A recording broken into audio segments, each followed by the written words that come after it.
படிக்கிற வயசுல உனக்கு எதுக்கு காதலெல்லாம் அப்படின்னு தானே நம்ம ஊர் பெரியவங்க எல்லாம் சொல்லுவாங்க. ஆனா இங்க ஒரு யூனிவர்சிட்டி காதலிக்கிறதுக்காக இந்த விடுமுறை காலத்தை பயன்படுத்திக்கோங்க அப்படின்னு சொன்னதோட நிக்காம ஒரு தீமையும் சொல்லி மாணவர்களுக்கு அட்வைஸ் பண்ணிருக்காங்க. அது என்னன்னு தெரிஞ்சுக்க ஆவலா இருக்கா? வாங்க அதை பத்தி விரிவா பார்க்கலாம். அதிக மக்கள் தொகை உள்ள நாடு அப்படிங்கிற பட்டத்தை காலங்காலமா கையில வச்சிருந்த சீனா ஒரு கட்டத்துல அதை இந்தியாவுக்கு விட்டு கொடுத்துச்சு.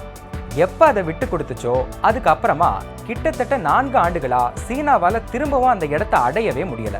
மக்கள் தொகை அளவா இருக்கிறது நல்லது தானே அப்படின்னு தோணினாலும் அது எதிர்காலத்துல பொருளாதார ரீதியா பெரிய மாற்றங்களையும் இழப்பையும் தாக்கத்தையும் ஏற்படுத்தும்னு சில கணிப்புகள் வெளியானதுனால மக்கள் தொகை சரிவை சரி செய்யறதுக்காக சீனா பல முன்னெடுப்புகளை செஞ்சுட்டு வருது.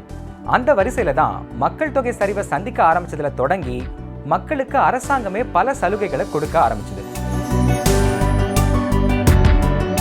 அதாவது குழந்தைகளோட பிறப்பு விகிதத்தை அதிகரிக்கிறதுக்கு ஏத்த மாதிரியான சலுகைகள், அதாவது மக்களுக்கு ரொக்கமா பணம் கொடுக்கறதுல தொடங்கி இலவச பிரசவ சேவை, வீட்டு வசதி மானியம், திருமண ஊக்கத்தொகைன்னு தொடர் சலுகைகளை தன்னோட மக்களுக்கு, அதுலயும் குறிப்பா இளம் ஜோடிகளுக்கும் கல்லூரி மாணவர்களுக்கும் சீனா கொடுக்க ஆரம்பிச்சது.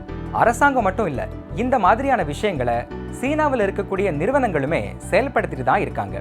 அந்த வரிசையில இப்போ ஒரு கல்வி நிறுவனமும் இணைஞ்சிருக்கு. ஆமா, சீனாவில் ஏப்ரல் 1 முதல் 6ஆம் தேதி வரையிலும் மாணவர்களுக்கு வசந்த கால விடுமுறை விடப்பட்டிருக்கு. பெரும்பாலும் லீவ்ல மாணவர்கள் நல்லா படிக்கணும்னு தானே சொல்லுவாங்க. ஆனா சிச்சுவான் மாகாணத்தில் இருக்கக்கூடிய விமான போக்குவரத்து தொழிற்கல்லூரி மட்டும் மாணவர்களுக்கு என்ன அட்வைஸ் கொடுத்திருக்காங்க அப்படின்னா, மாணவர்களே நீங்க பூக்களை பாருங்க, காதலியுங்க, ரொமான்ஸ் பண்ணுங்க அப்படின்னு சொல்லியிருக்காங்க. இது போல காதலிக்க கூடியவங்க சீக்கிரத்திலேயே திருமணத்துக்கு அவங்களோட உறவை நகர்த்திட்டு போய் தங்களுக்குன்னு ஒரு குழந்தையை பெற்றெடுப்பாங்க. அப்படிங்கிறதுனால இந்த மாதிரியான அட்வைஸ்களை கல்வி நிறுவனங்களே கொடுக்க ஆரம்பிச்சிருக்கு. இதை பத்தின உங்களோட கருத்துக்களை கமெண்ட்ஸ்ல சொல்லிட்டு போங்க.